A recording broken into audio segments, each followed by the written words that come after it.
दोस्तों, ये जो कहानी आज मैं आपको सुनाने वाला हूँ, ये कहानी आपकी ज़िंदगी बदलने की हिम्मत रखती है। बस शर्त यह है कि आपको इस कहानी को थोड़ा ध्यान से सुनना पड़ेगा। तो कहानी है एक हिरन की। एक बार एक हिरन जंगल में पानी की तलाश में घूम रही थी, भटक रही थी इधर से उधर। बहुत प्यास लगी थी उस हिरन को, बहुत देर से भटक रही थी पानी की तलाश में, लेकिन उसे पानी कहीं पर भी नहीं मिल रहा था। थोड़ी देर जंगल में इधर उधर और भटकने के बाद वो हिरन एक पेड़ के नीचे बैठ जाती है, एक झाड़ के नीचे बैठ जाती है। तो उतने में उसे पानी की नदी की आवाज़ सुनाई देती है। तो हिरन उस झाड़ के नीचे से उठकर फौरन वो पानी की आवाज़ की तरफ आगे बढ़ती है। तो वो जो देखती है उसके सामने एक बड़ी सी नदी। तो जैसे ही वो हिरन उस नदी को देखती है तो बहुत खुश होती है, मानो उसे डबल से कोई जिंदगी मिल गई है नई। वो फौरन दौड़ते हुए उस नदी के पास जाती है और जैसे ही पानी पीने के लिए अपना सर नदी में झुकाती है तो उसकी नज़र अपने राइट पर पड़ती है। वो जैसे ही अपने राइट में देखती है तो उसे शिकारी नजर आता है, हाथ में तीर लिए हुए, निशाना तान कर खड़ा हुआ। फिर जैसे ही उस हिरन की नज़र अपने लेफ्ट में पड़ती है तो उसे एक शेर नज़र आता है झाड़ियों के पीछे। अब हिरन पानी वानी सब भूल जाती है, कुछ भी नहीं रहता उसके दिमाग में, प्यास वगैरह। फिर वो हिरन पलटकर अपने पीछे देखती है तो उसे भयंकर आग लगी हुई दिखती है जो कि धीरे धीरे उसके तरफ बढ़ रही थी।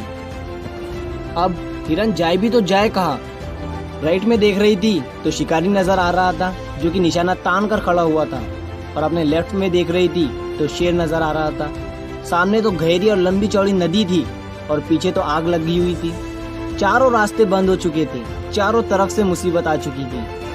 अब हिरन सोच में पड़ जाती है और वो ये सोचती है कि चारों तरफ से मेरी मुसीबत आ चुकी है तो मैं अपना काम करके क्यों ना मरूं। मुझे वैसे भी तो मरना ही है तो मैं पानी पीकर क्यों ना मरूं। तो वो हिरन अपना पानी पीने में लग जाती है। लेकिन थोड़ी ही देर के बाद जैसे ही वो हिरन पानी पी रही थी तो उतनी ही देर में ऊपर से काले बादल छा जाते हैं और उन बादलों से बारिश होने लगती है। तो जो आग थी पीछे की लगी हुई वो पानी से बुझ जाती है और पानी के कारण शिकारी का निशाना चुक कर शेर को लग जाता है और शेर की नज़र पड़ती है सीधा शिकारी पर। तो शेर शिकारी के पीछे लग जाता है।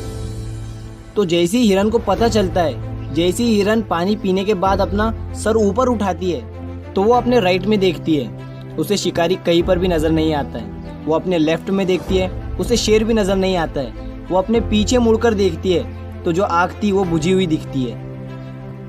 मोरल ऑफ द स्टोरी, मेरे दोस्तों, इस कहानी से हमें ये सीख मिलती है कि इंसान की ज़िंदगी में भी प्रॉब्लम आती नहीं है, और जब आती है तो चारों तरफ से आती है, जिस कारण हर इंसान डर जाता है, घबरा जाता है अपनी इन प्रॉब्लम से।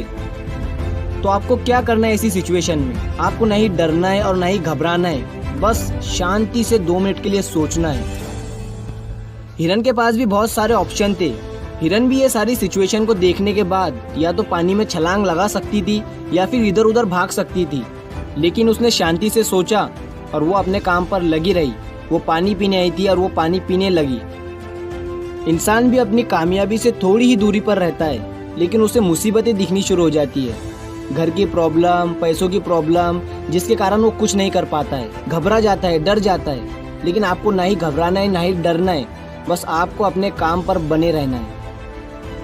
मेरे दोस्तों, उम्मीद करता हूँ आपको ये कहानी पसंद आई होगी। तो ये मत सोचना कि ये दुनिया क्या कहेंगी, कर गए तो एक दिन ये दुनिया तुम्हें देखेंगी।